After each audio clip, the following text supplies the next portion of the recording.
अस्सलाम वालेकुम, मैं हूं डॉक्टर सना। आज फिर हाजिर हूं हेल्थ आर के साथ एक नया टॉपिक लेके, जिसका नाम है डायबिटीज़।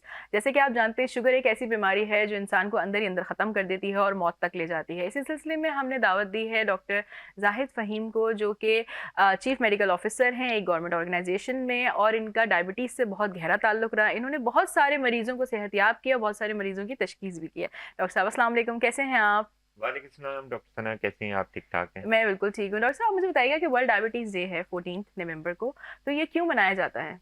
अच्छा, आपने ये बड़ा अहम टॉपिक आज गुफ्तगू के लिए रखा है और मैं चाहूँगा कि नाज़रीन को ज़रा इस बारे में आसान अल्फाज में समझा सकूँ कि वर्ल्ड डायबिटीज़ डे क्यों रखा जाता है और डायबिटीज़ की बीमारी है क्या?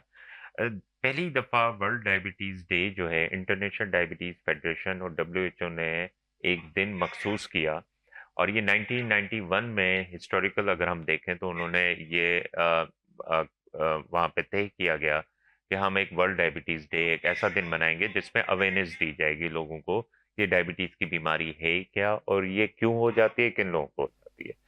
और आगे जाके यूनाइटेड नेशन ने 2006 में रेजोल्यूशन पास की कि 14 नवंबर को ये दिन हमेशा मनाया जाएगा। अब ये 14 नवंबर ही क्यों, कोई और दिन क्यों नहीं? तो इसमें सर फ्रेडरिक बेंटिंग, ये एक कैनेडियन मेडिकल साइंटिस्ट हैं, थे बल्कि। इन्होंने इंसुलिन डिस्कवर की थी चार्ल्स बेस्ट के साथ, वो भी मेडिकल साइंटिस्ट है, अमेरिकन कैनेडियन नेशनल थे। ये 1922 में इंसुलिन डिस्कवर की गई थी। इंसुलिन का बड़ा रोल है डायबिटीज़ में की बीमारी में, और वैसे भी इंसुलिन का बड़ा रोल है। हमें इंसुलिन के रोल को भी समझना चाहिए कि इंसुलिन हमारे जिस्म में काम कैसे करता है।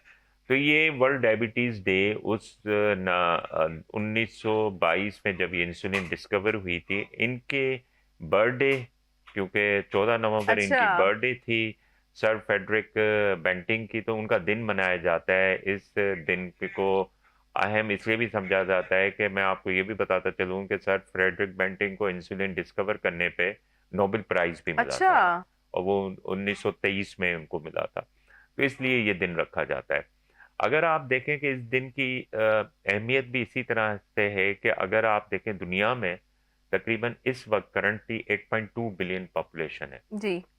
और 2023 के करीब एक लेंसेट में, लेंसेट जर्नल है, उसमें एक रिसर्च टॉपिक आया था कि तकरीबन उस वक्त 2023 की मैं बात कर रहा हूँ कि तकरीबन आधा बिलियन लोगों को डायबिटीज पूरी दुनिया में थी। ओह गॉड! आधा बिलियन। अब उन उस वक्त ये कहा गया कि अगर इस डायबिटीज को कंट्रोल नहीं किया गया तो ये 1.3 बिलियन यानी तकरीबन सवा अरब के करीब ये लोगों को होगी। बीमारी 2045 तक हो जाएगी।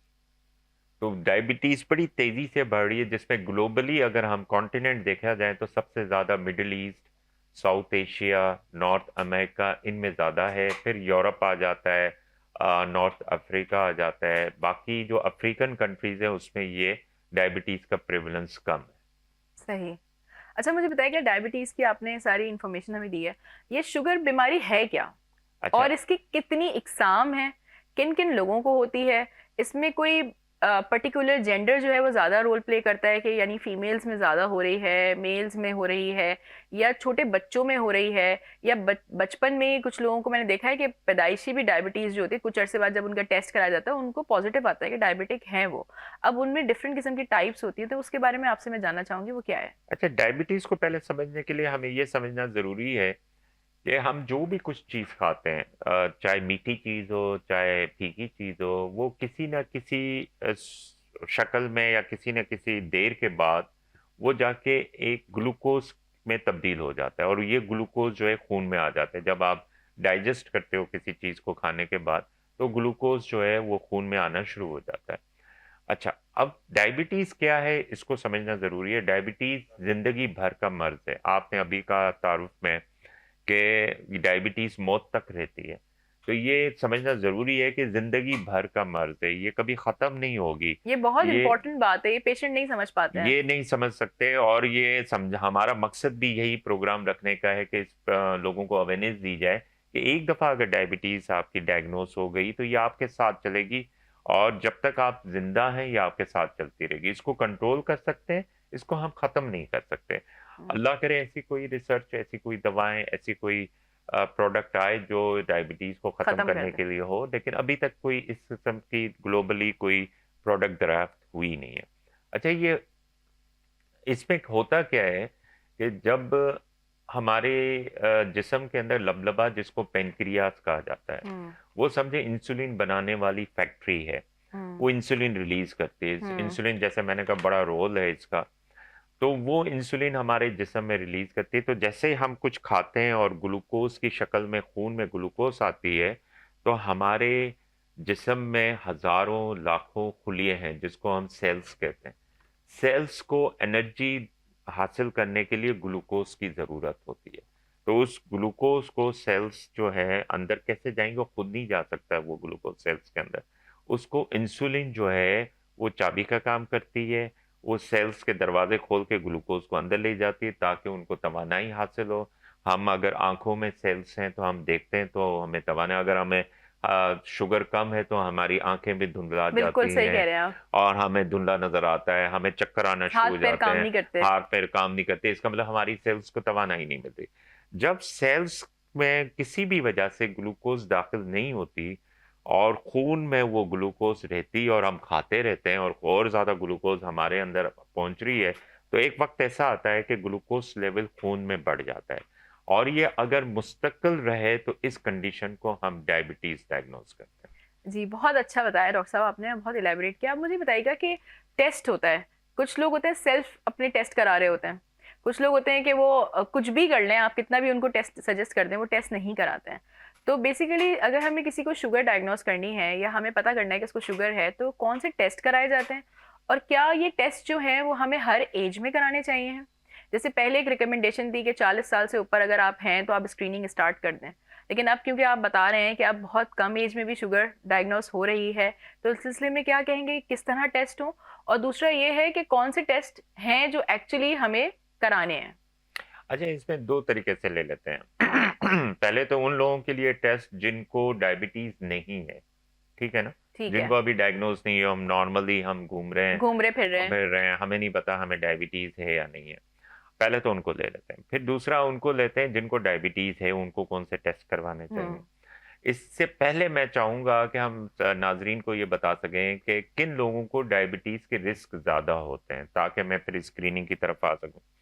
वो लोग जो मोटापे का शिकार हैं, जो हुँ, मोटे लोग हैं, उनको चांसेस ज़्यादा होते हैं कि उनको डायबिटीज़ की बीमारी हो जाए। जिनकी फैमिली में हिस्ट्री हो डायबिटीज़, यानी जिनके वालिदैन 50 साल से पहले उनको डायबिटीज़ हो और गई ये हो, दोनों तरफ से होगी जीन? मदर, दोनों तरफ फादर से दोनों? होगी, मदर को हो या फादर को या दोनों को हो, तो उनके बच्चों में चांसेस ज़्यादा बढ़ जाते हैं, 80% चांसेस हो जाते हैं कि उनके बच्चों में वो डायबिटीज़ की बीमारी आ ठीक। सकती है।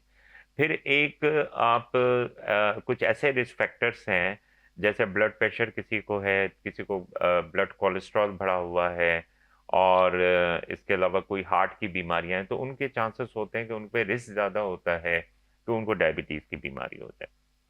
वो मदर जो प्रेगनेंसी के दौरान हुँ, जिनको शुगर की बीमारी हो जाए और उसके बाद वो अक्सर औकात ख़त्म हो जाती है, लेकिन 60% प्रेग्नेंट वुमेन जिनको प्रेगनेंसी के दौरान शुगर बढ़ जाती है, जिसको जेस्टेशनल डायबिटीज़ भी कहते हैं, उनको 60% चांसेस होते हैं कि आगे जाके उनको टाइप 2 ओह! डायबिटीज़ होता है। तो 3 इकसाम होती हैं, टाइप 1, टाइप 2 और जेस्टेशनल डायबिटीज़। जो मोस्टली डायबिटीज़ की बीमारी होती है, जो बड़ी उम्र में होती है, वो टाइप 2 डायबिटीज़ होती है।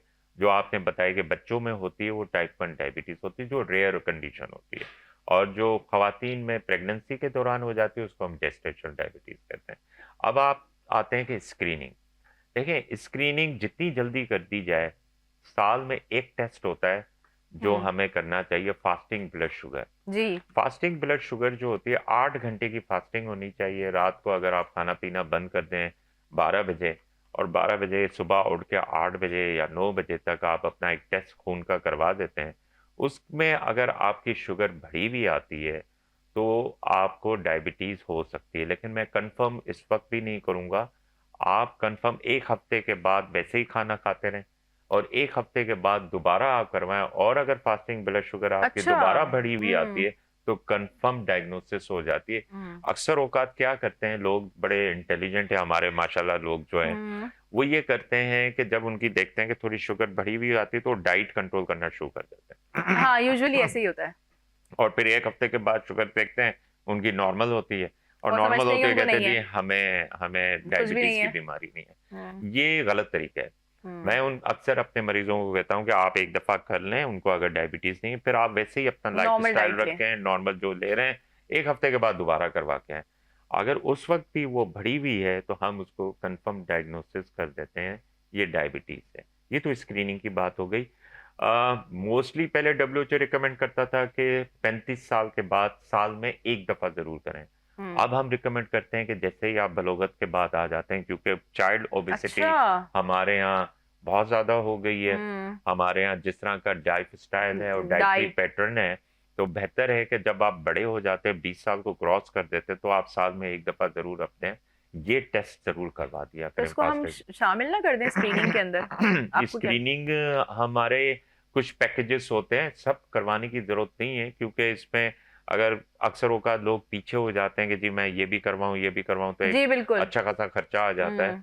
तो सिर्फ़ अगर फास्टिंग ब्लड शुगर तो एक सस्ते आपको बहुत और अक्सर फ्री अच्छी में लैब से भी आपको बहुत सारी लैब्स फ्री में भी कर रही बहुत होती हैं। अच्छी लैब्स आपको ये करवा देंगे। तो ये ग्लूकोमीटर में भी आ जाती है? बेहतर है कि ग्लूकोमीटर से ना करें। Glucometer is the good device for monitoring of the blood glucose जिनको डायबिटीज़ है। मैं डायग्नोसिस के लिए हुँ। ब्लड ग्लूकोज मीटर को मैं रिकमेंड नहीं करूँगा, जी, कम डॉक्टर से साहब। कम अपने लेवल पे। अब हम चलते हैं ब्रेक की जानिब और इसी टॉपिक को आगे बढ़ाएँगे ब्रेक के बाद।